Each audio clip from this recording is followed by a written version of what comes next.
I remember the day I met him like it was yesterday. College was buzzing with the start of a new semester, and there I was, an eager young thing with a sketchbook under my arm, dreaming of becoming a top-notch designer. Then there was him, Jake, all charm and big dreams, talking loudly about changing the world one election at a time. We clicked instantly, two ambitious souls, not a care in the world except our future. "Hey, you're in my intro to design class, right?" he had asked me, his grin wide as he caught up to me on the campus walkway. "Yeah, that's me," trying to make sense of it all, I shot back, a playful edge to my voice. "Jake, and I get it. But hey, if you ever need a study buddy or someone to run ideas by, I'm your guy." His confidence was something else, almost enough to make you forget he was just a student like me. From then on, it was us against the world. Nights spent over coffee and textbooks, him rambling about political theories while I doodled in the margins of my notes. We were a team, and nothing felt impossible. "I'm telling you, Anita, we're gonna make it big. You'll be designing national galleries, and I'll be right there, maybe as governor, making sure the arts get the funding they deserve," he'd declare on those long nights, his eyes shining with a mixture of ambition and naivety. "And what about kids? White picket fence?" I'd tease, watching his face. He'd wave a dismissive hand. "Nah, not for us. We've got bigger plans.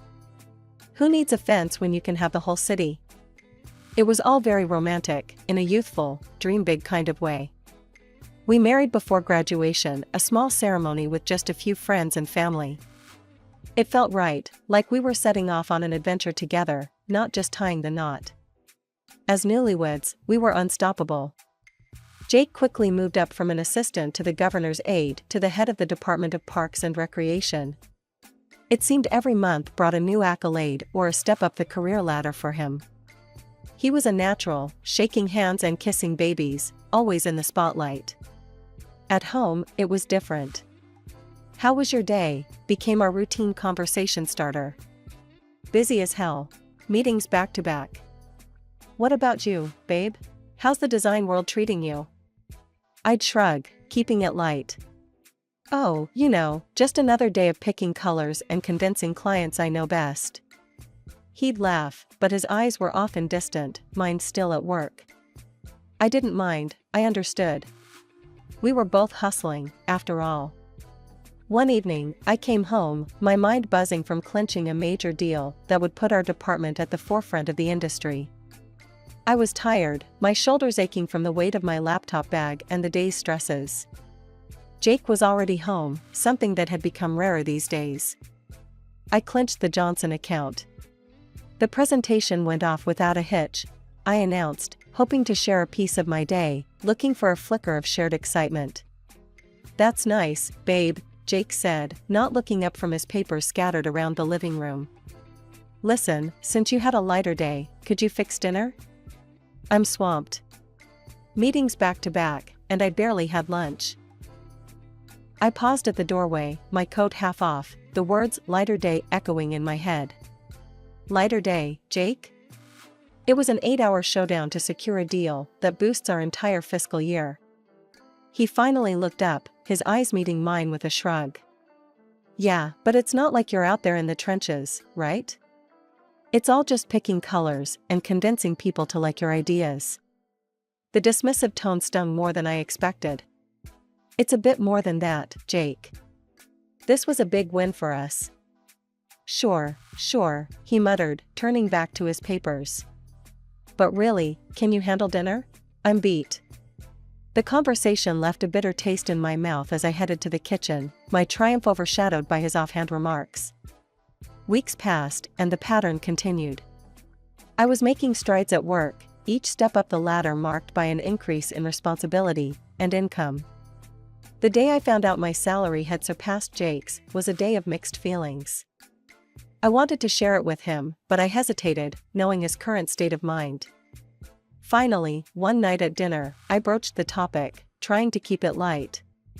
"With the new accounts I brought in, it looks like I might be out-earning you this year." "Funny, huh?" Jake put down his fork, his expression unreadable. "Really? That's how you're going to bring it up?" I frowned, puzzled by his tone. Bring what up, Jake? It's good news. It means we're doing well, both of us. It's not we, Anita. It's you. And now I need to find a way to step up. I can't have people thinking I can't provide.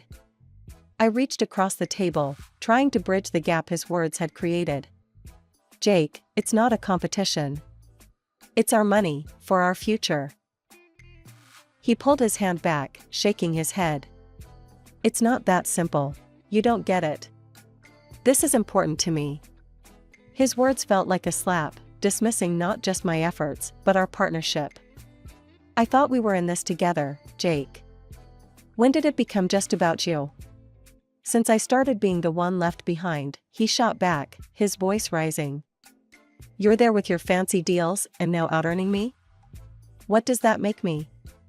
It makes you my husband, I said, my voice soft but firm. Not my competitor. Jake scoffed, standing up abruptly. I need to think about this. Maybe look into other options, something that pays better. I watched him go, feeling the chasm widen. It wasn't just about money or success. It was about respect, understanding, and support, things that were becoming rarer in our conversations. That night, I lay in bed, turning over the day's conversation. It felt like we were worlds apart, living under the same roof, but walking different paths. I knew something had to give, but at that moment, I wasn't sure what or how. What I did know was that I couldn't let his insecurities dictate my success or our happiness. But fixing that was a puzzle I hadn't figured out yet. 15 years into our marriage, our life was a testament to outward success, a beautiful house, shiny cars, properties here and there, and bank accounts that would make anyone envious. But not everything that glitters is gold, and for Jake, it seemed the sheen was definitely starting to tarnish. He had been with the Natural Resources Agency for a good while, but his career was like a car stuck in mud, spinning its wheels but going nowhere. I'd listened to him rant after another long, liquor-tinged evening. It's all rigged, Anita. The jobs I deserve are going to guys who can't tell a policy from a pancake. It's all about who you know, or who you, well, you know. He'd grumble, tipping back another drink. I tried to offer solutions, not just a sympathetic ear. Have you thought about seeing someone? A therapist could help, I suggested one night as I cleared the dinner dishes, his glass needing a refill. Jake slammed his fist down on the table, making the cutlery jump.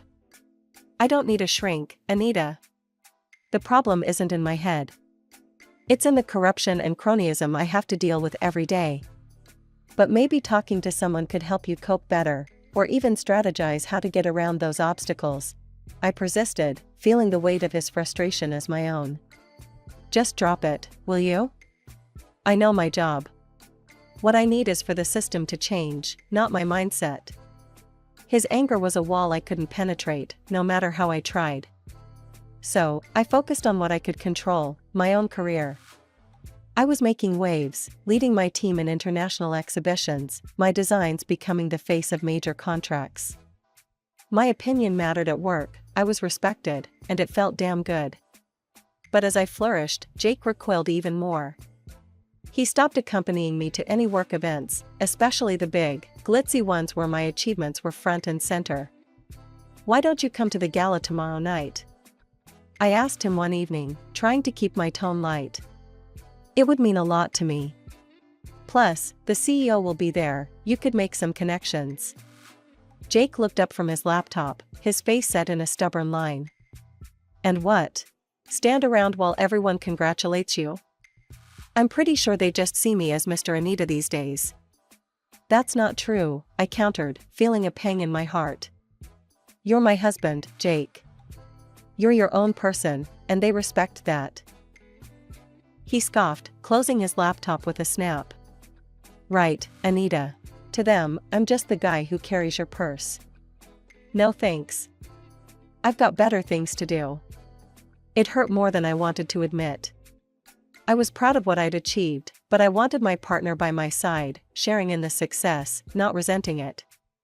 The next day, as I put on my evening dress, looking in the mirror, I felt a mix of excitement and sadness. My reflection showed a woman who had everything she'd ever wanted professionally, but personally, there was a gaping hole where her husband's support should be. I went alone, as I had started to do more often. The gala was a blur of congratulations, handshakes, and bright smiles. I accepted the accolades and spoke about my latest designs, but each time I saw a couple together, laughing or sharing a quiet moment, my heart ached. Returning home, I found Jake on the couch, a bottle in hand, not even pretending to have waited up. The clock was ticking past 9 p.m. as I rushed out of the conference room, my phone dead from the day's back-to-back meetings. My mind was racing with the discussions we'd had, but a nagging thought about Jake waiting at home made my heart race faster. We hadn't spoken since the morning, and I knew he'd be wondering where I was. I drove home as quickly as I could, rehearsing an apology in my mind. But when I walked through the front door, the cold look in Jake's eyes told me no apology would suffice tonight. "You're late," he stated flatly, his voice edged with accusation as he sat in the dimly lit living room. "I'm sorry, Jake. The meeting ran over, and my phone died. I didn't get a chance to call." I dropped my keys in the bowl by the door, my voice weary. "Meeting, huh? Or should I say your little party with the bosses?" His words were sharp, his eyes narrowing. I was taken aback. "What are you talking about? It was just a regular business meeting, Jake." "Sure it was. I bet it's all those late nights with them that got you where you are. Not your talent, just playing up to the bosses." His voice was bitter, and he took a swig from the bottle next to him. My cheeks flushed with anger and disbelief. "You think I got my promotions by, what? Sleeping around? How can you even say that?" He laughed, a harsh sound that filled the room. "Oh, come on, Anita. It's obvious. Why else would they promote you, a woman, over others?" The accusation stung, and I felt a mix of hurt and fury. I earned my position with hard work and talent. It's disgusting that you'd think so low of me. Jake stood up abruptly, his body swaying slightly. "You're never here. Always working, leaving me alone. And we don't even have kids, because you're too busy with your career." His words were like slaps, each one hitting hard. "I can't believe you're blaming me for no kids. We agreed on this, Jake. And my career is not an excuse for your unhappiness or failures." He stepped closer, his voice rising. "My failures? No, Anita, they're because I married someone who cares more about her job than her husband. You've ruined everything." I tried to keep my voice calm. "Jake, this isn't us. We're both upset. Maybe we should talk about this in the morning when you're sober." "No, I'm done. I need to be alone." He grabbed his keys and headed toward the door. "Jake, wait." But he was already gone, the door slamming behind him. I tried calling him several times, but it went straight to voicemail. Alone in the house, I wandered from room to room, each one echoing with the ghost of earlier, happier times. I couldn't sleep, the couch cold and unwelcoming, his accusations replaying in my mind. The morning after Jake stormed out, I dragged myself to work. My eyes were red from a sleepless night, my mind swirling with the harsh words and the slam of the door echoing in my ears. I was on autopilot, nodding and smiling where needed, but inside, I felt like I was crumbling. Mid-morning, my boss called me into his office. I straightened my blazer and tried to compose myself, wiping away the last traces of tears. "Anita, I've got something that might interest you," he said, his tone more upbeat than I could handle at that moment. "How would you like to head our new project in Milan? It's a big opportunity, international exposure, leading a team. I thought of you immediately." Milan. Italy had always been a dream, one of those places I'd promised myself I'd visit, one way or another. Under different circumstances, I would have jumped at the chance, no second thoughts. "That sounds incredible, sir," I managed, a genuine smile breaking through the fog of my sadness. "It's actually a dream of mine to work in Milan." "Great. I knew you'd be excited. Think it over, and let me know your decision." Returning home, I found Jake sitting at the kitchen table, looking sober but somber. The air between us was thick with unsaid words. I hesitated at the doorway, then decided to breach the silence. Jake, we need to talk. I was offered a major project today. It's in Milan, I began, watching his reaction closely. He looked up, his face hardening. Milan, huh? And what, you're just going to go? It's a big deal for my career, Jake. It could change everything for us, for me. I want to take it. I tried to keep my voice steady, assertive. Us? There's no us in this, Anita. It's always about you and your career. His voice rose, a bitter edge slicing through the quiet of the kitchen. I'm still the same person, Jake. I'm still your wife. Why can't you see this as something good for both of us? I pleaded, hoping for some sliver of understanding. There is no both of us if you choose to go to Milan. It's me or the job, Anita. Decide. His ultimatum hung in the air, stark and cold. Why do you make me choose, Jake? Why can't you be happy for me? My voice cracked, frustration and pain bubbling up. Because I need to know where I stand. Either you're with me, or you're there, living your dream without me. He was yelling now, his face red with anger. I took a deep breath, my mind made up, heart aching. I choose Milan. I have to do this, Jake, not just for my career, but for myself. Jake stood abruptly, his chair scraping against the tile floor. He stormed to our bedroom and came back with a stack of papers, divorce papers. Slamming them down on the table, he met my eyes with a cold finality. Then this is it, Anita. If you go, we're done. I stared at the papers, then at him, my heart sinking. But something inside me hardened. I couldn't give up on my dreams, not even for him. The next week was a blur. I signed the papers, packed my bags, and before I knew it, I was on a plane to Milan. The city was beautiful, a picturesque postcard at every turn.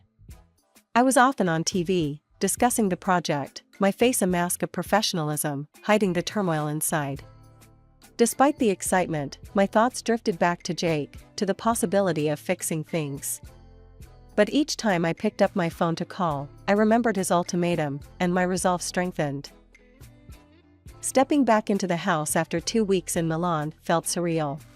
But there he was, Jake, sitting on the sofa as if the past month had been just a minor hiccup. Anita, you're back. Come here, he said, rising from the couch with open arms, a forced smile plastered across his face. I approached, but kept my distance, the memories of his ultimatums and threats too fresh to allow any closer. Jake, we can't just pretend nothing happened. You gave me an ultimatum, remember? Me or the job? He waved a dismissive hand, his voice light. Oh, that. I was just stressed, you know? But I've had time to think, and I'm willing to start over. I'm ready to forgive you, as long as you agree to make some changes. My eyebrows shot up. Forgive me? For what, exactly? For following my career? And what changes are you talking about? Jake's expression hardened slightly. You know, Anita, quit your job, focus on us. If you'd just listen and do as I say, we could go back to how things were. It hit me then, the sheer absurdity and manipulation in his words. I felt a mix of anger and relief, anger at his audacity, and relief that I was finally seeing the manipulation for what it was. You can't be serious, Jake. You're asking me to give up everything I've worked for. You know I can't do that. He laughed, a tight, cold sound. It was worth a shot. But I thought you'd see sense. Guess I was wrong. I reached into my bag, pulling out the divorce papers, the ones he had thrown at me before I left. I signed these, Jake. I thought you were serious about the divorce. Seems I was right. His smile faltered, and he snatched the papers from my hand. This was just a joke, Anita. Can't you take a joke? A joke? I stared at him, incredulous. Threatening divorce was a joke? You're unbelievable. Jake's face turned red, his voice rising. You're making a huge mistake, Anita. You'll regret this. I won't let you just walk away and ruin everything. I'm not ruining anything. I'm saving myself, I said firmly. You've made it clear where I stand with you. It's time for me to move on. He stood, towering over me, his voice venomous. Fine. But you're not taking anything from here. This is my house, my things. You leave with nothing.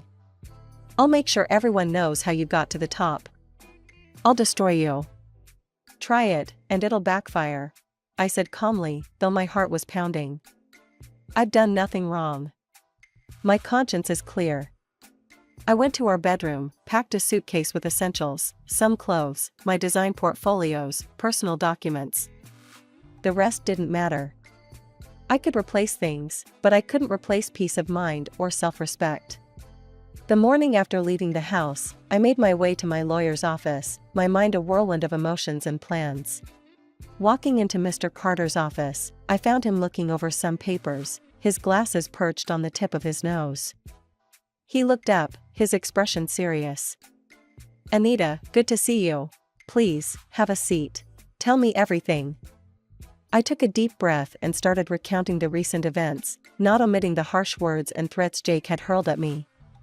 And then he told me he'd make sure I wouldn't get a penny and would ruin my reputation, I concluded, my voice steadier than I felt. Mr. Carter's brow furrowed as he listened, jotting down notes. We need to take this seriously, Anita. Have you considered hiring a private investigator? We might find something that could help us in court.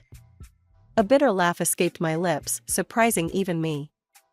I'm ahead of you there, Mr. Carter.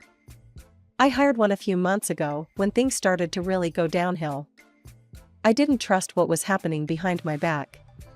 Reaching into my bag, I pulled out a folder, thick with documents and photos, and handed it to him. Everything's in here. Turns out, Jake has been more than just verbally abusive. Mr. Carter opened the folder and began to examine the contents meticulously. His expression changed from concerned to outright shocked as he sifted through the photographs and reports. Anita, this is solid evidence. He's been taking bribes for approving certain city projects. And this, he pointed at a photo, shows him with his assistant at a not-so-professional event. Yes. And she's been more than just an assistant for quite a while, I added, feeling a mix of vindication and sorrow. Mr. Carter leaned back, pressing his fingers together, looking at me over his glasses. This changes everything. We not only have a strong case for the divorce on grounds of infidelity, but possibly more. His threats against you and this evidence could sway things significantly in your favor. The days leading up to the trial were tense. Jake's calls became more frequent and desperate. He alternated between begging me to come back and cursing my name. Each voicemail, each missed call, I saved and documented. The proceedings began, and Mr. Carter was relentless. Your Honor, we have substantial evidence here not only of Mr. Thompson's infidelity, which has devastated my client, but also of his illegal activities related to his position at the Natural Resources Agency. Jake's face went pale as Mr. Carter laid out photo after photo, document after document, all while recounting the threats he'd made against me. When it was finally Jake's turn, he tried to dismiss the claims. These are all baseless accusations. She's trying to ruin my career because she's jealous. The judge looked over the rim of her glasses, unimpressed. We have substantial evidence before us, Mr. Thompson. Can you explain these transactions and these photographs? His voice faltered, his usual charm failing him under the weight of undeniable proof. I was just doing my job. Those photos are out of context. But it was too late. The evidence was overwhelming. After a brief deliberation, the judge spoke, her voice firm and clear. Given the evidence presented, I am awarding Mrs. Thompson financial compensation for the distress caused by the infidelity and threats. The division of property will be equal. With the past finally behind me, I threw myself into my work with a passion that hadn't felt this raw and real in years. Before I knew it, my dedication paid off. I was offered the position of creative director. It was a dream come true, a position I had eyed for years. I was out celebrating this new chapter at a cozy little bistro downtown with my closest friend, Laura, when my phone buzzed. The screen showed Jake's name, a sight that no longer caused my heart to skip in dread. "Ugh, it's Jake," I muttered, showing Laura the phone. "Are you going to answer it?" she asked, her eyebrow raised in that all too familiar, "Are you serious?" look. Curiosity got the better of me, and I answered. "What do you want, Jake?" "Hey, Anita. I've been thinking. I realized I made a huge mistake. Can we meet? I'd like to talk about maybe starting over." Jake's voice came through the speaker, a mix of desperation and something that sounded feebly like sincerity. I couldn't help it, I burst into laughter. It wasn't a joyful sound, more of a "can you believe this guy" kind of laugh. "Start over? Really, Jake? After everything?" "It's all changed, Anita. I got fired. She took everything, even the job. And now, she won't give back the gifts either. I'm left with nothing." He blurted out, the words tumbling over each other in his haste. I shook my head, still chuckling. "So, let me get this straight. You want to start over because she dumped you and took your job? That's rich, Jake. You don't understand. I've changed, Anita. I really have," he pleaded. "Jake, even if that's true, I've moved on. I'm a creative director now, and my life is full and happy without you. There's no place for you in it anymore," I said, the finality in my voice mirroring the resolve in my heart. "But Anita. I wish you the best, Jake. Goodbye." I ended the call, blocked his number, and turned off my phone. Laura was looking at me, a proud smile spreading across her face. "You really are over him, aren't you?" she said, lifting her wine glass in a toast. "Completely," I confirmed, clinking her glass with mine. "To new beginnings, and to being in charge of my own happiness." The next day, feeling empowered and in need of companionship that asked for nothing but love in return, I decided it was time to expand my little family. I went to the local shelter, where a scruffy terrier mix caught my eye. He was a little older, a bit rough around the edges, much like me. It felt right, adopting him. I named him Buddy, a friend who I knew would offer loyalty without conditions. Life was good. It was real, it was mine, and it was filled with possibilities. I had made it through the storm, and now, I was not just surviving, I was thriving.